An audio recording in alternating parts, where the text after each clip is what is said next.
Yoroa kembali lagi dengan saya. Teteroreton. Tete. Kita hari ini mau berbincang-bincang sedikit, mau cerita-cerita sedikit, mau diskusi-diskusi sedikit tentang paradigma masyarakat yang mengatakan bahwa masuk fakultas kedokteran itu katanya susah. Jadi hari ini sudah ada anak kesehatan dari fakultas kedokteran yang sudah pernah mengalami, yang bisa kita tanya-tanya sedikit tentang bagaimana kehidupan di fakultas kedokteran. Jadi langsung saja mungkin perkenalan dulu biar teman-teman tahu. Wah, mungkin iyalah, lagi sana lah. Jadi, my name is Pascal. Ya. I was born. Thank you very much. Oke lah, sudah begitu saja. Pokoknya intinya sekarang kegiatan apa ini kegiatan? Jadi sekarang lagi berpuas. Oh, berarti sudah selesai loh. Sudah selesai jenjang pendidikan di kampusnya. Iya, ini ya. SK-nya sudah. SK-nya sudah. Jadi Berarti sarjana tapi belum dokter. jadi kita mau tanya tentang paradigma masyarakat ini. Masyarakat ini banyak yang mengatakan bahwa masuk fakultas kedokteran itu susah. Jadi kira-kira bagaimana ini? Betul atau tidak ini? Kedokteran. Kalau menurutku saya ini, Nah, menurutku kan kau tahu bisa di SMA bagaimana tuh? iya. Nah, maksudnya orang kayak saya di SMA bisa juga semua masuk ya dok. Yang penting pas sudah mau masuk Saya sudah tahu, tapi yang lain belum tahu ini. Bagaimana waktu SMA? nantinya waktu SMA kan ya peringkat 20 ke atas dulu. Sudah pokoknya peringkat 20 ke atas terus. Iya, terus. Mau masuk ke dok tapi sudah ada orang tua suruh memang dari kelas 2 Oh, kelas 2 SMA sudah disuruh kamu untuk masuk. terus habis itu masuk ke dok.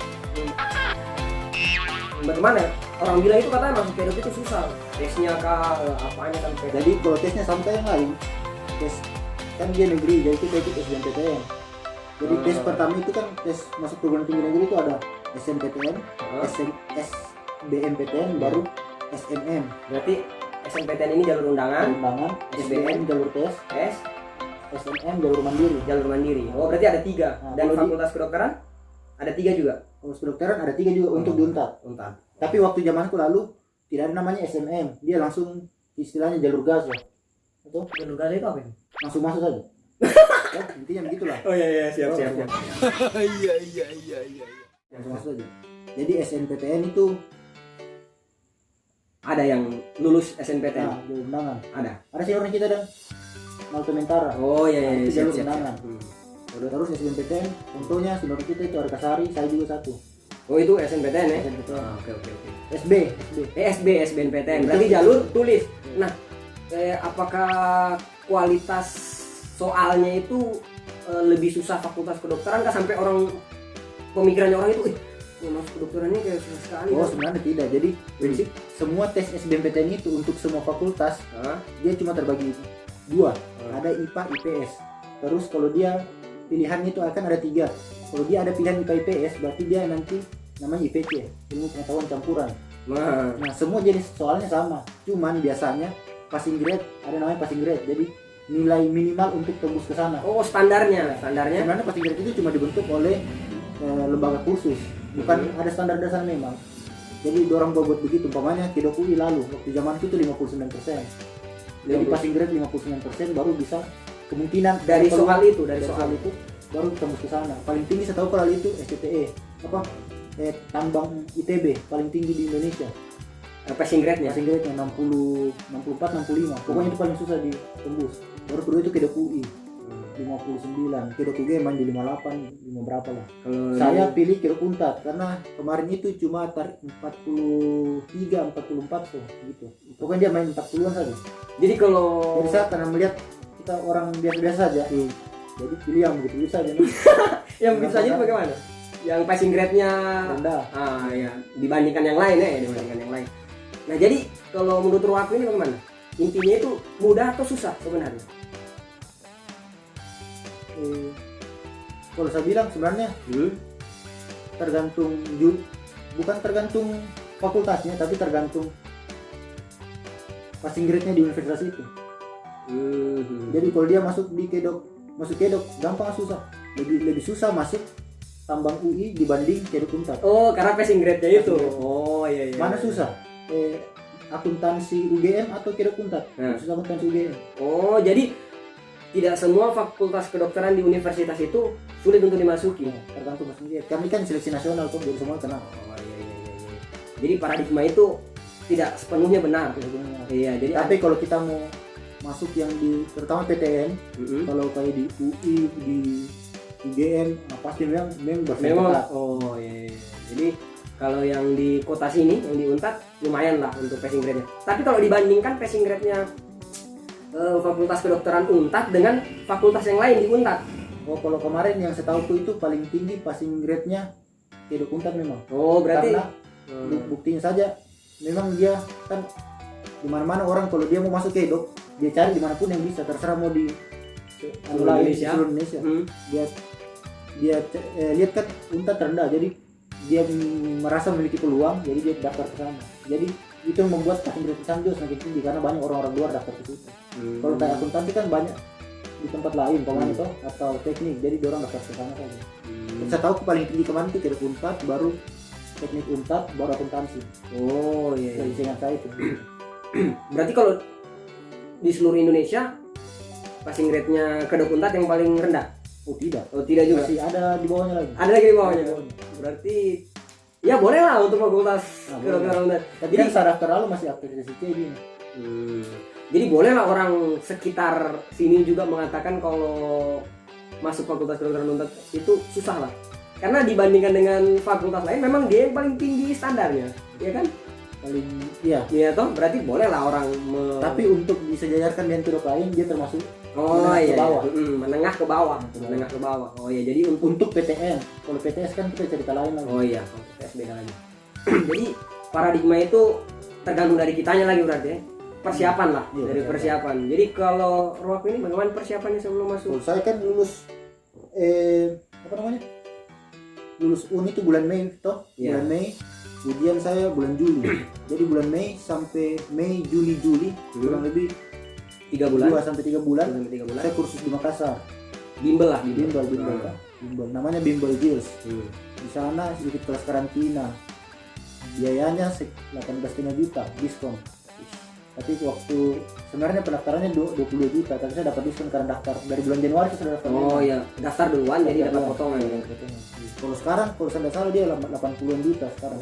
Berarti sebelum ikut tes ini ikut bimbel dulu. Kalau misalnya tidak ikut bimbel, mau daftar tes? Iya, maksudnya tidak ikut bimbel, mau belajar sendiri terus bisa. Mau masuk fakultas kedokteran bisa. Ada kira-kira yang lulus? Ada teman saya rata-rata yang tidak ikut bimbel tapi lulus. Tidak ikut bimbel tapi lulus. Berarti ada beberapa sedikit saja. Ada juga ikut bimbingan di Palu. Oh, bimbel di Palu. Oh, Tenar dulu tuh. Oh, ya, berarti di Palu juga ada bimbingannya. Tapi mana persentasenya lebih tinggi, yang ikut bimbel atau yang tidak ikut bimbel untuk bisa masuk ke fakultas kedokteran? Kalau begitu itu kan sebenarnya kita melihat kalau usaha yang kita bikin pasti lebih bagus hasilnya toh. Kalau kita usaha lebih banyak lebih bagus hasilnya. Tapi kalau pada kenyataannya kurang lebih sama sebenarnya. Mungkin tergantung orangnya juga sih. Tergantung motivasi diri lah. Baru karena mungkin juga karena rata-rata yang ikut bimbel dia tembaknya terlalu tinggi. Beda dengan yang tidak ikut bimbel. Rata-rata teman saya yang gol di sini yang tidak ikut bimbel karena pilihan pertama langsung ke sini dan pilihan tunggal. Jadi cuma itu yang saya dipilih. Kalau tidak bisa. Sedangkan orang yang ikut bimbel biasanya dia rata-rata ini pilihan ketiga. Oh, jadi dia pilihan pertamanya misalnya di UI, UGM dulu satu, baru ke Unhas, baru ke sini. Jadi biasanya begitu. Jadi itu yang kadang membuat yang ikut bimbel ini gagal. Karena dia tembaknya yang tinggi-tinggi, ya kan? Jadi kadang di sini sudah karena pilihan ketiga jadi tak turun sudah tidak mantap, tidak masuk. Nah, terus mungkin ada lagi masyarakat yang mengatakan ini di fakultas kedokteran itu susah kan? Pasnya di dalam sudah kan, ini sudah dari mendaftarkan tadi bisa kita katakan susah, bisa kita katakan tidak. Kita katakan susah karena di fakultas Unpad ini memang standarnya dia yang paling tinggi. Tapi bisa kita katakan tidak karena passing grade-nya tadi standarnya itu sebenarnya di Unpad ini menengah ke bawah dibandingkan dengan universitas kedokteran yang lain. Nah kemudian pada saat masuk ini di dalamnya ini bagaimana? Karena biasanya banyak orang yang bilang, ih kedokteran ini susah Untuk nggak?" akademiknya ya. Ya akademiknya. Kalau untuk akademik, Apakah sama dengan fakultas lain? nah kalau untuk jawab itu sebenarnya saya tidak bisa jawab karena saya tidak pernah rasakan kuliah di tempat lain. Tapi kan punya teman mungkin Nah, yang kalau punya teman, dibandingkan. Saya rasa semua punya cerita susahnya, punya cerita gampangnya juga. Jadi kalau saya punya cerita susah, mungkin sedikit saja cerita susah. Jadi banyak gampangnya lah Ya, kalau maksudnya, akademik. iya, yang penting kita jalani saja, belajar bagus-bagus. Kata yang ini saja jalan. Kalau bagus-bagus. Jangan kalau kita tekuni saja toh. Jadi tidak susah lah, sama saja sebenarnya. Ya, sama. Tergantung hadapi juga. Tapi banyak juga ada teman-teman yang Lambat. sampai- Iya sih katanya. sampai kenapa pokoknya kayak menggerutu sekali masuk kedok. Iya. Sampai ada katanya itu yang menyesal lah masuk kedok karena Ada beberapa juga senior pindah ke fakultas ekonomi, lain. ada pindah ke ekonomi, tapi Wow. setelah pindah ekonomi jadi sukses. Sekarang kalau kumpul-kumpul dia traktir kita masih koas, dia sudah datang traktir kita. Oh, Ada berarti juga yang pindah kuliah lain, ada yang jadi pengusaha, ada apa, sudah banyak yang pindah juga. Oh, Pindah jurusan. banyak yang pindah dan Ada banyak yang yang bertahan. sudah escape baru pindah, ada yang masih kuliah sudah pusing baru pindah. Berpindah fakultas lain dan ternyata dia lebih Berhasil di fakultas lain dibandingkan di mungkin memang bukan passionnya Ya, sebenarnya. bukan passion. Itu juga sih mungkin kendala mungkin untuk orang tuh ya kan, kalau terlalu dipaksakan juga mungkin Mungkin juga bukan cita-citanya dia. jadi mungkin itu tuntutan dari orang tua kah, atau mungkin lingkungannya yang membuat dia yang sebenarnya dia tidak mau di situ tapi karena dipaksa terus dan akhirnya pada saat di dalam dia tidak nyaman, akhirnya tidak selesai. Nah, Ya kan? Nah, jadi mungkin untuk paradigma yang tadi bilang fakultas kedokteran itu susah akademiknya, ternyata tidak juga, sama saja sebenarnya. Sama saja. Ya kan? Yang penting kita ya sama seperti fakultas Oh, lain. cuman satu juga. Biasa Nah, itu. kalau saya bandingkan, biasa ada baca dan teman-teman tuh. Kalau kepadatan jadwal mungkin lebih padat kita itu saja. Kelebihan- Kepadatan jadwal. Nah, hanya biasa lebih padat jadwalnya. Itu saja. Biasa yang saya lihat dibanding biasa kan ada yang masuk jam 8 pulang jam 12. Kalau kita rata-rata setiap hari jam 8 sampai jam 5. Oh, itu paten sudah Sudah wajib, hampir wajib ya. Jam 8 sampai jam jam kampus kita gunakan. Tapi tetap juga kurangnya malam karena ada tugas-tugas segala macam. Kalau tugas semua pasti punya tugas. Nah kemudian mungkin ada lagi pertanyaan biasanya itu prakteknya. Jadi prakteknya itu kayak ya simulasi di labnya itu. Itu bagaimana? Apakah sama seperti akademik tadi atau memang atau lebih sulit prakteknya dibandingkan akademik tadi? Praktek Di lab kampus di kampus masih sebelum escape. sebelum SKED, karena kan akademik kan ada prakteknya juga kan. Itu bagaimana? Kalau kita ada kuliah teori kayak lecture biasa tuh, kuliah umum, terus ada praktek. Kalau di kedok itu namanya praktek itu namanya CSL. CSL apa itu? Apa tuh? Clinical skill. CSL. Apa sih? Skill laboratorium. Ya begitu lah. Oh, iya. Intinya dia seperti Praktek di lab lah. skill lab. Oh, skill lab. Skill lab. Yang kita bilang bahasa Inggrisnya CSL, tapi kita selalu bilang skill lab. Jadi skill lab satu blok itu ada 7 minggu.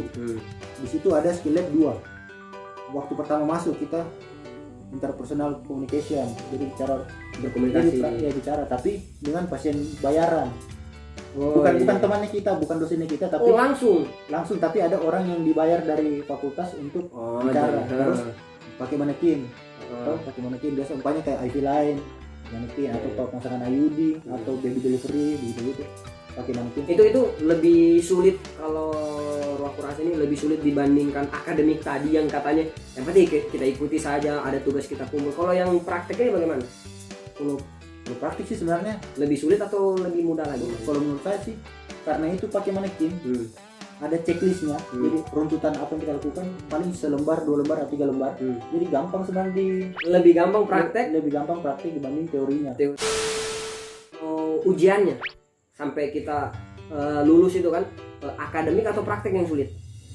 Oh, kalau ujian selalu paling susah itu namanya CBT atau ujian akademik, ujian teori.